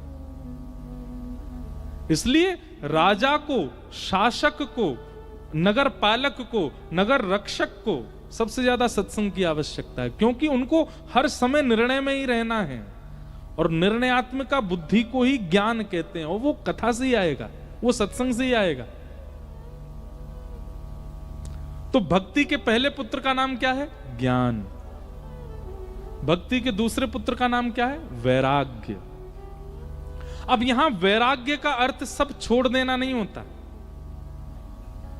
वस्तु त्यागना वैराग्य नहीं होता, वस्तु के प्रति ममता का त्याग करना वैराग्य होता है। वस्तु तो बहुत लोग छोड़ देते हैं, वस्तु के प्रति ममत्व नहीं छोड़ पाते। एकादशी वाले दिन अन्न छोड़ देते हैं लोग, पर रोटी के प्रति ममता नहीं छोड़ पाते। कब आवेगी द्वादशी, कब आवेगी द्वादशी, कब पाएंगे भोजन। महाशिवरात्रि पर लोग व्रत जरूर करते हैं, पर उनको यही रहती है कि कब पूरे होंगे शिवरात्रि के दिन, कब पूरे होंगे ये श्रावण के महीना, कब हमारा व्रत खुलेगा। ऐसा त्याग किस काम का कि आप वस्तु को त्याग रहे, रोटी नहीं खा रहे पर 24 घंटा चिंतन रोटी का ही चल रहा है, कब मिलेगी कब मिलेगी। किसी व्यक्ति को डायबिटीज होता है, शुगर हो जाती है, वो 24 घंटा यही सोचता रहता है कि खाना नहीं है मुझे शुगर, पर उससे पूछो इच्छा कितनी है। हमें ऐसा लगता है, मैं गलत भी हो सकता हूं, डायबिटिक जितने बैठे हैं सुनना, आप रसगुल्ला छोड़ दोगे फिर भी आपकी शुगर कम नहीं होती। क्यों? क्योंकि उसके प्रति इच्छा नहीं छोड़ी आपने। जिस दिन आप इच्छा छोड़ दोगे आपकी डायबिटीज अपने आप कंट्रोल होने लग जाएगी। इच्छा का त्याग वैराग्य है, वस्तु का त्याग नहीं।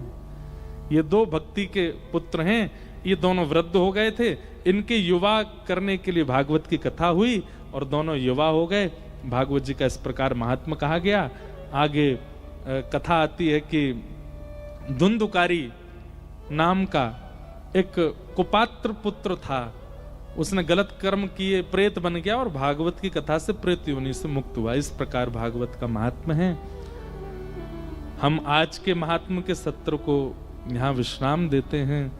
और अभी रुक जाओ, कोई उठ के नहीं जाना, जो उठेगा उसको अपने बगल वाले की सौगंध है।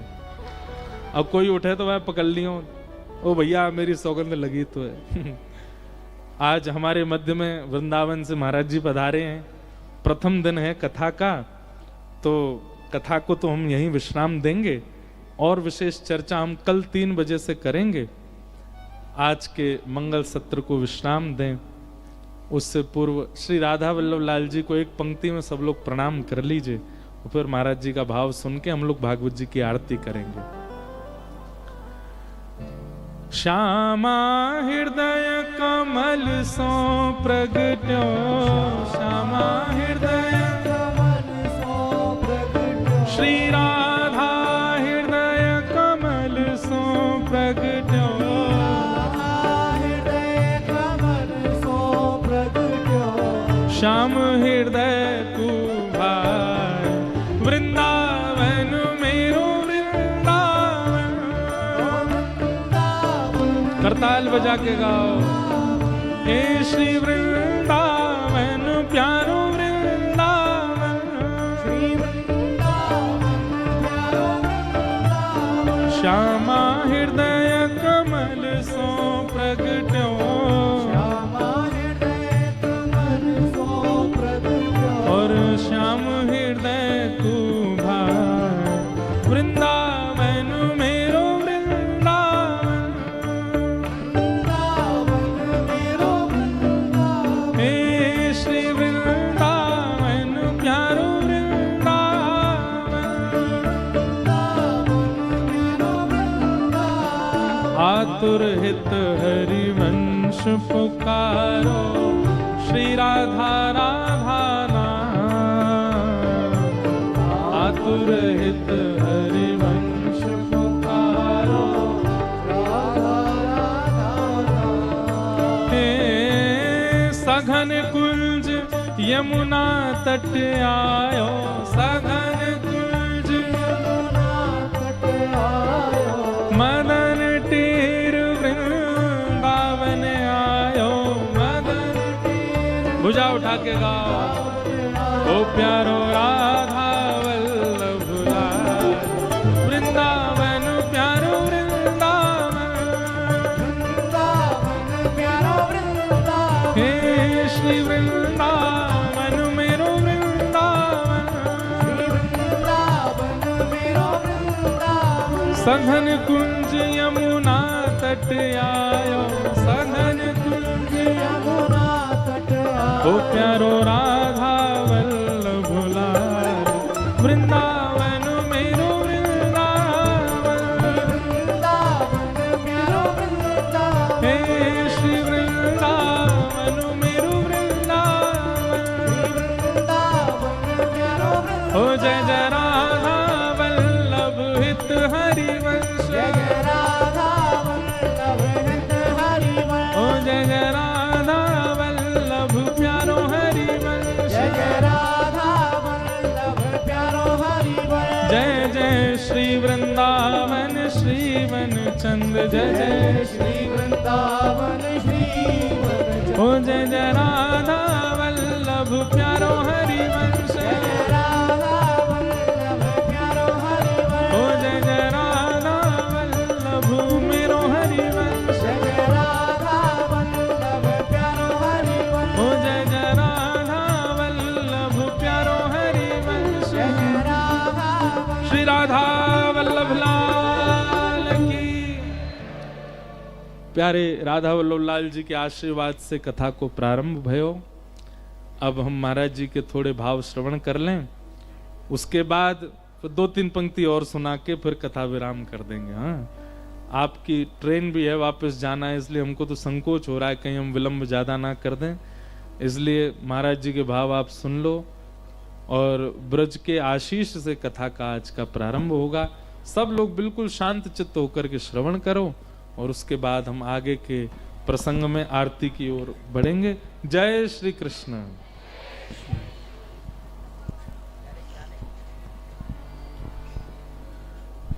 प्रेमानंदोत्पुलकित गात्रौ विद्युद्धाराधर समकांति, श्री राधा कृष्णौ मनसि दधानं, वंदेहं श्रीहित हरिवंशम। जो वृंदावन में एक प्रेम की वर्षा हो रही है, उसका एक बादल यहाँ बैठा हुआ है आपके सामने। वो यहाँ पे प्रेम की वर्षा करने आए हो वृंदावन से। हाँ, मानसून आ गया है अब तो वृंदावन को यहाँ पे, जो ये प्रेम की वर्षा हो रही है। अब आप लोगन को कर्तव्य है सबसे बड़ो कि ये जो वर्षा करने आयो है बादल, जब वर्षा में भीगनो है अंदर से और बाहर से, ये सूखे नहीं, ये हरोई बनो रहे वे। ये कोशिश करनी है आप लोगन को, जो यहाँ बादल आयो है, ये मानसून आयो है वृंदावन से जामे। अभी एक प्रसंग सुनो कि जहां कोई मिल जाए तो श्री हरिवंश नाम ले तो एक ऐसा अनुभूति होवे कि कोई अपनों मिलो परिवार को, यही शब्द है। तो हरिवंश नाम में ऐसा क्या है जो ये आकर्षण बने? हरिवंश नाम में 4 शब्द हैं, हा रा वा शा। हा से हरि, रा से राधा, वा से वृंदावन और सा से सहचरी। तो ये पूरा उनकी कुंज, पूरा वृंदावन वहां पे प्रकट है जहां नाम में। तो जहां वृंदावन है वहां प्रेम तो हो गई, क्योंकि वृंदावन में प्रेम की नदी बहे चहुं ओर। वृंदावन में तो चारों तरफ प्रेम की नदी है और दूसरी चीज है ही नहीं। तो यहां पे जो बान नदी के जो कुछ अंश यहां आके वर्षा हो रही है, बा में भीगो।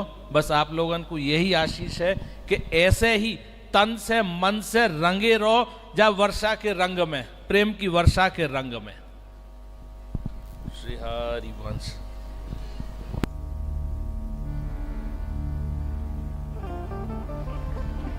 बोलो वृंदावन बिहारी लाल की जय। तो भैया अब तो बादल है गए हम और यही हमारे श्री गिरधर लाल जी भी सेवा करा रहे हैं। वो भी इंद्र के मान को मर्दन करें और नख पे गिरिराज्य धारण करें। वास्तव में जितने भी ब्रजवासी ठाकुर जी के सन्मुख खड़े रहें, बाहर की वर्षा तो बाहर को बिगाड़े स्वरूप, पर गिरिराज जी के भीतर खड़े होकर के श्री ठाकुर जी के रूप लावण्य की वर्षा से सब ब्रजवासी 7 दिन 7 रात्रि तक आनंदित हो में। तो ऐसे ही प्यारे गिरधर लाल जी विराज गए और कथा भी प्रारंभ हो गई है। बस इस शब्द रूपी स्वरूप को आनंद आप सब लोग आगामी 7 दिन तक लो, ऐसी हमारी भावना है। महाराज जी वृंदावन से पधारे, महाराज जी को और संपूर्ण आपके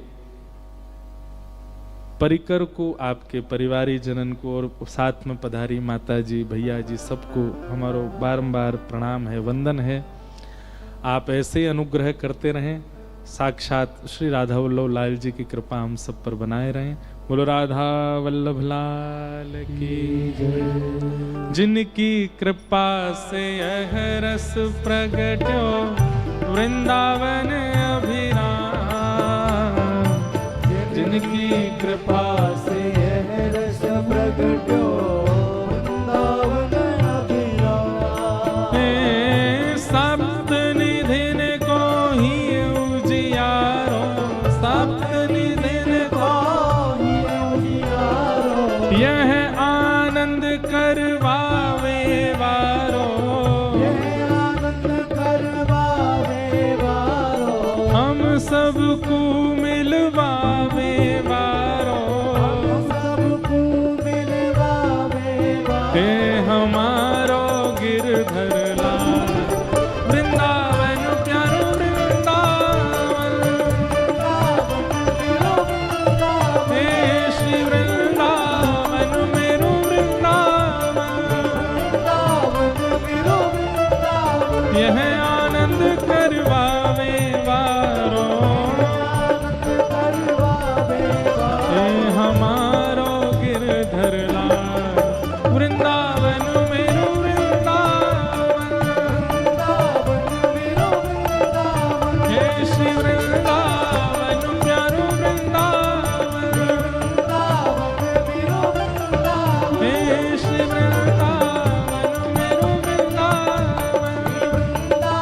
जय जय श्री राम, जय जय श्री राम, जय जय श्री राम।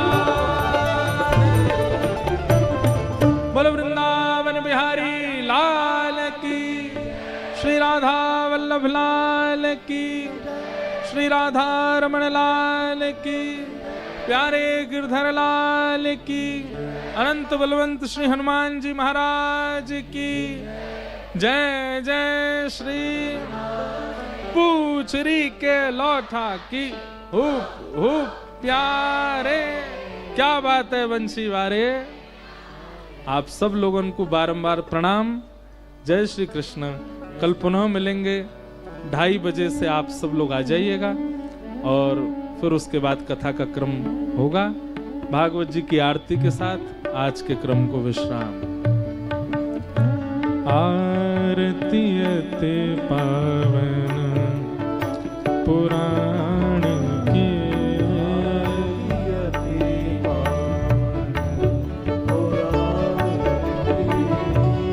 धर्म भक्ति विज्ञान खान की,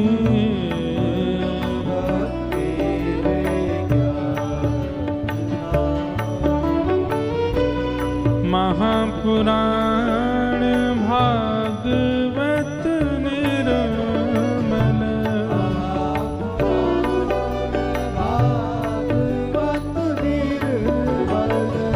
सुखमुख विगलित निगम कल्प फल,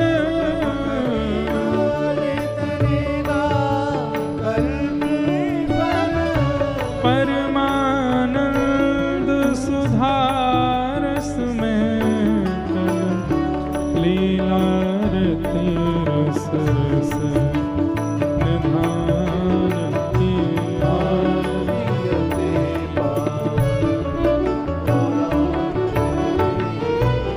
विषय विलास विमोह विनाशिनी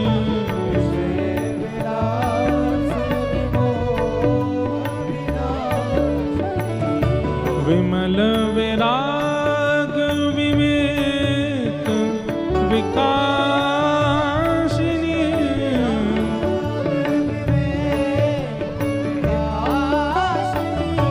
भगवत तत्व रहस्य प्रकाश परम ज्योति परमात्म ज्ञान की आरती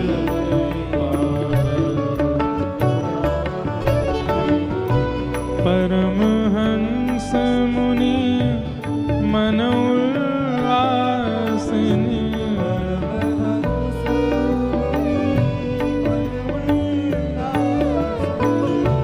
रस हृदय रस रास विलासिनी